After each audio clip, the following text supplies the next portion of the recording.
Conflicting strains and socio-cultural representations of post-independence Ireland in Ethna MacCarthy's poetry.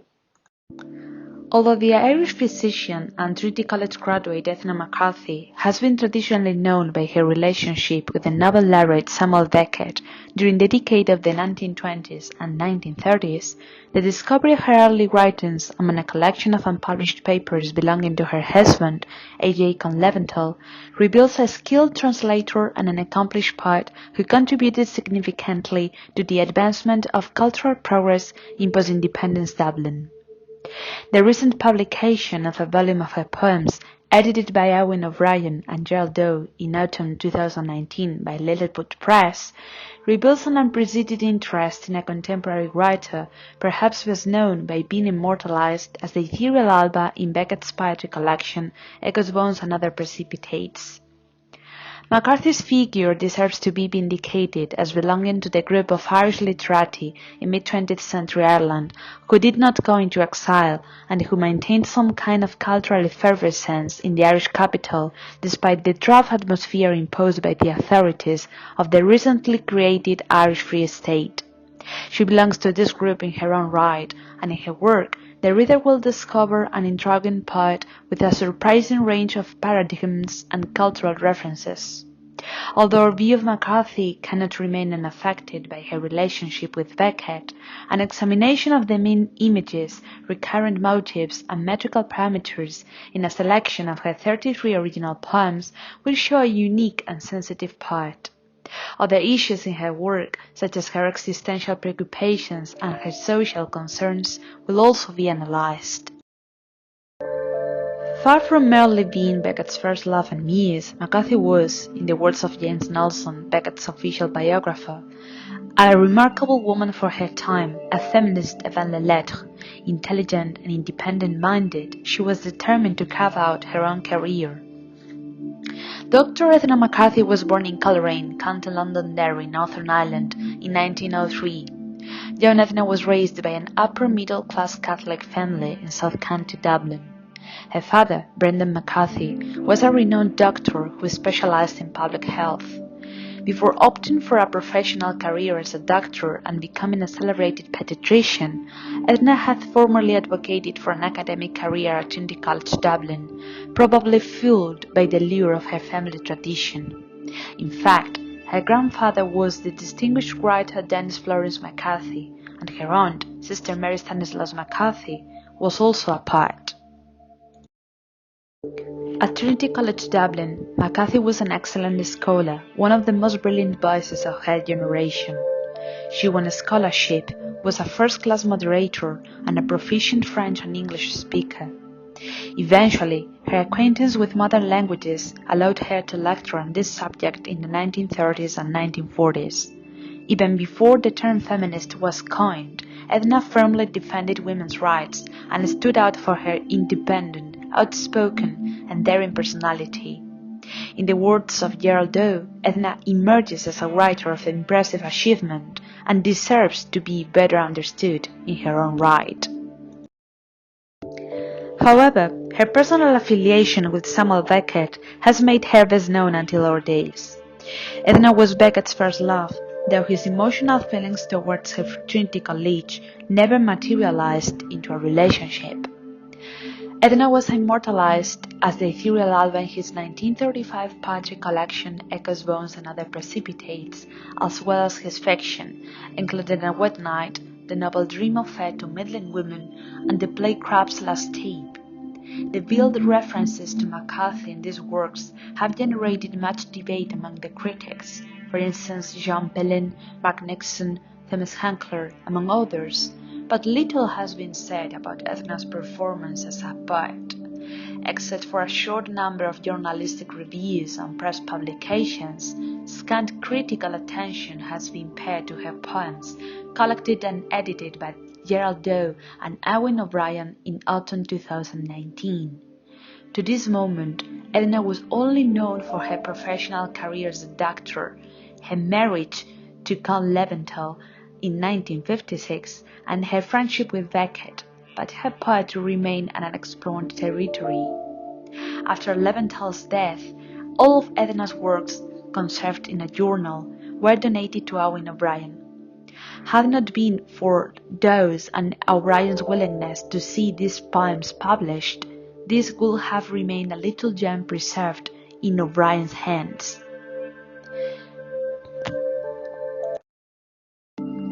Surprisingly enough, MacCarthy revealed herself as an accomplished poet and poetry translator when she began her academic career.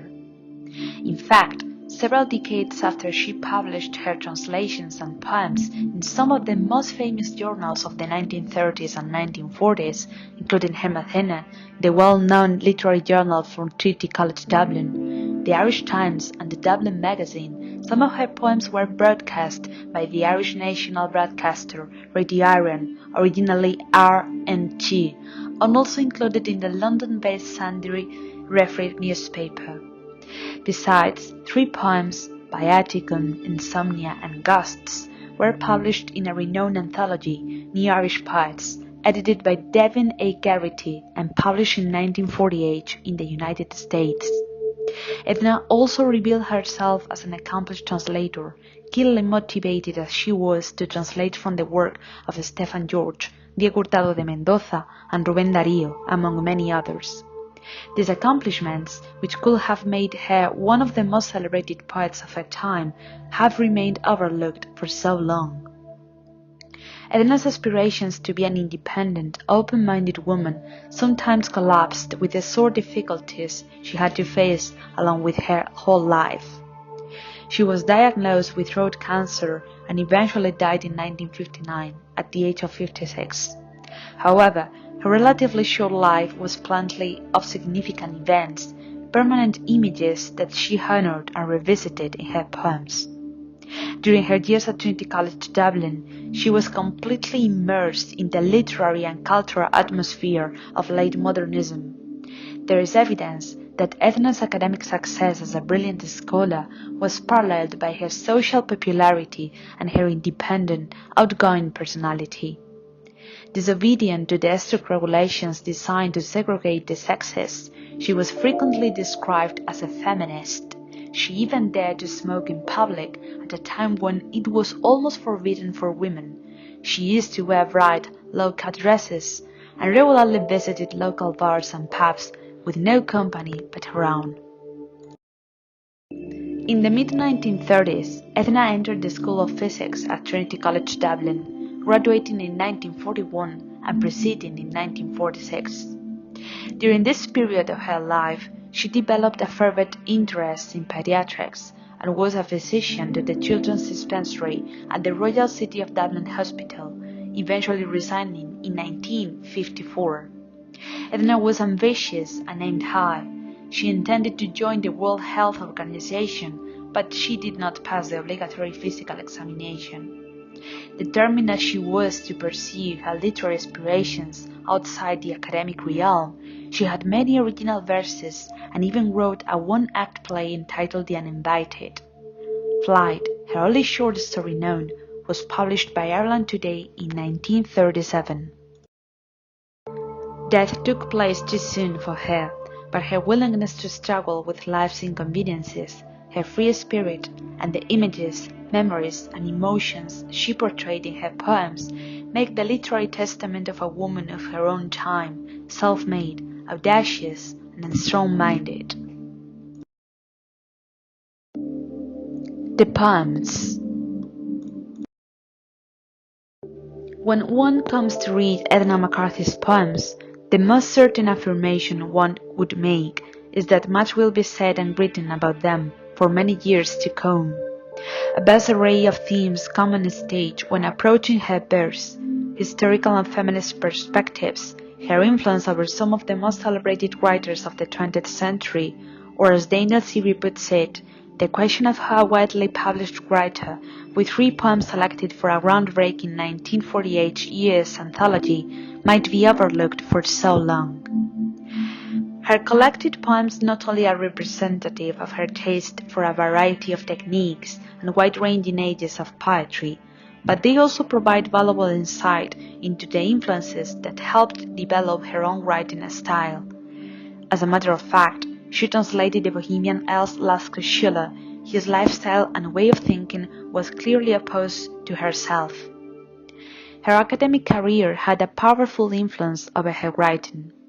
In the poem MB-BCH-BAO, she alludes to her 5 years of study as an earthy womb, and there is a prevailing sense that she is hesitant to end this period in her life.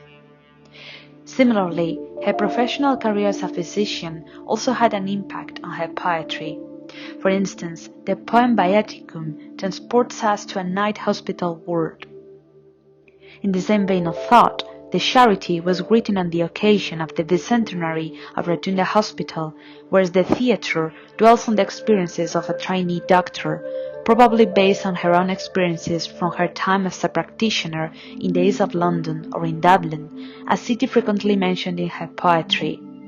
In the words of Siri, Ethna was not afraid to challenge the hardships of the time, and good evidence from this is shown in her poem Nell Winnan, where she asserts how this glamorous city of Dublin, clad in shoddy silk, conceals her source with regal air. As a matter of fact, life in Dublin features in many of the poems: Grafton Street, Dublin Castle, the Provost's house at Trinity College, and, I quote from Doe, along with an inner city life seen through the prism of a T.S. Eliot-like lens. This is made evident in Lullaby, one of her preeminent poems. Besides, there are reminiscences in her poetry to her adult life in Sandymount, in Desmond, on Sandymount Avenue. References to bird life and the convents and churches she frequented with her aunt, Sister Mary Stanislaus, also appear in some of her poems, including Frost. A doctor concerned with the suffering of people as she was, Ethna did not remain indifferent to the relevant role that both poverty and sickness played in the society she lived in.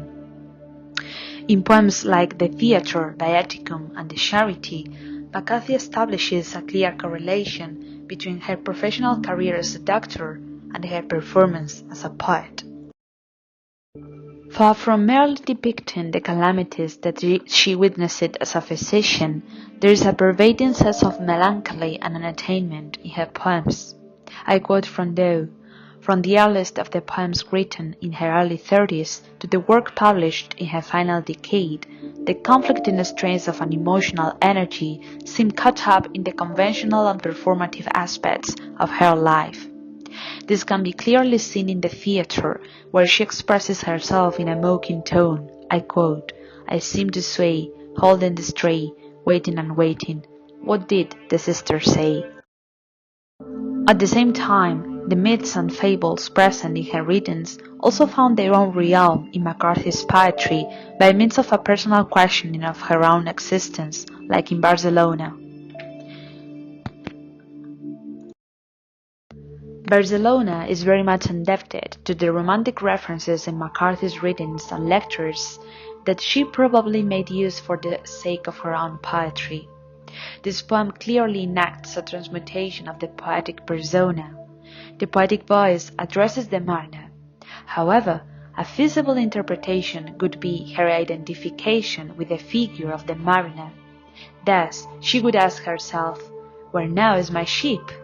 Where do I belong to now? Where is my place on earth?" And similarly, what was it I said?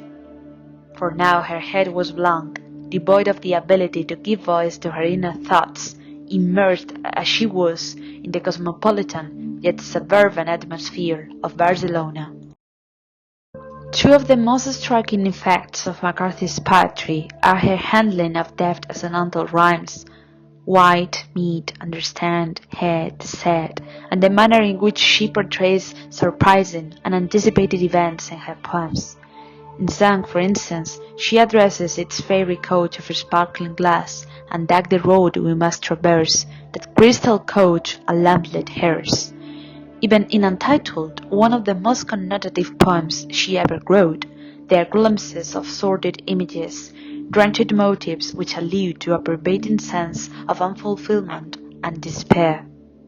In this poem, the ode, I quote, "Let us live alone and drink each other in a cup, that has no past or future to discuss," end of quote, addresses the poetic voice's sense of impotence and the conflicting dichotomy between reason and the rational, as it is said in Doe 2019.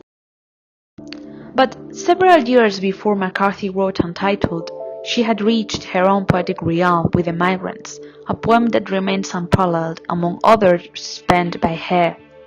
Interestingly, it was published in the Dublin magazine in 1948 and signified a move towards more self-confident, whilst intimate poetry, where she depicted scenes of nostalgia, struggle for survival, and disenchantment with life's intricacies. I quote, "The migrants' bitter accusatory cry, 'We want that you too might not die.'"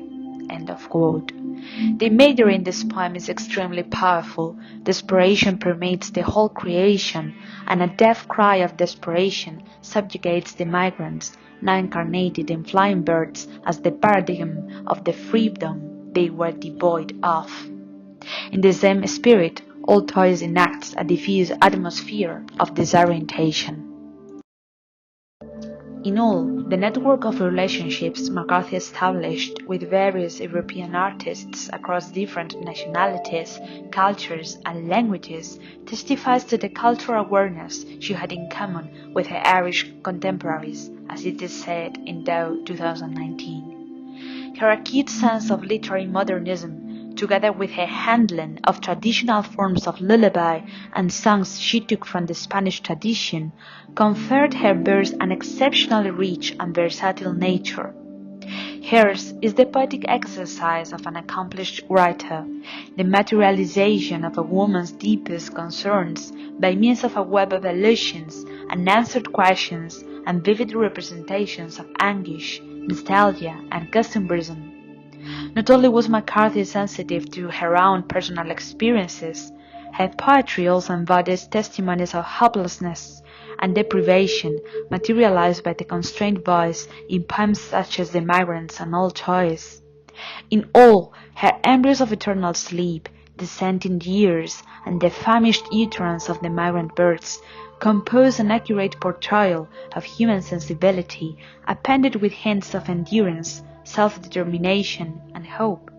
Had not been for her premature death, MacCarthy would have significantly contributed to an advancement in the literary sphere for many years to come, as she made evident in her sole poetic first play, The Uninvited, and in the whole of her poetry collection.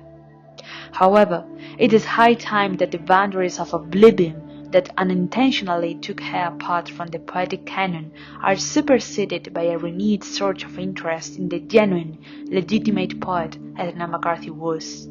I quote, "Ancestors of those who, for your sake, will flower one far of spring."